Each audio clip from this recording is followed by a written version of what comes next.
This degree is going to be, I think, really helpful to emerging, aspiring, and contemporary leaders in community organizations and really throughout the city and the surrounding area, because there is a growing need and demand for leadership.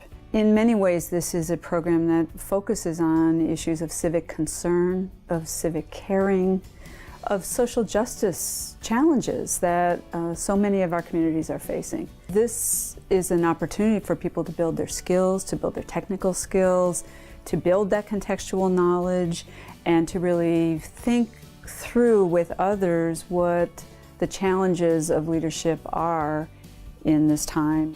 The two defining aspects of our community leadership program: one, we built it from the ground up with community partners in conversation. They said, here is what we'd like a person to know. And we formalized that into the curriculum. And two, we built it interdisciplinarily. So there are individuals from across the College of Arts, Humanities, and Social Sciences that are using their skills, providing their expertise. The faculty come with an array of experiences and levels of expertise dealing with communities, researching alongside communities, teaching in communities, and understanding the multifaceted ways that community solutions sometimes don't get on the radar screen of policymakers. So when we met with the community partners in our development process, we got a lot of enthusiasm. But one of them said, our organization could really use these graduates.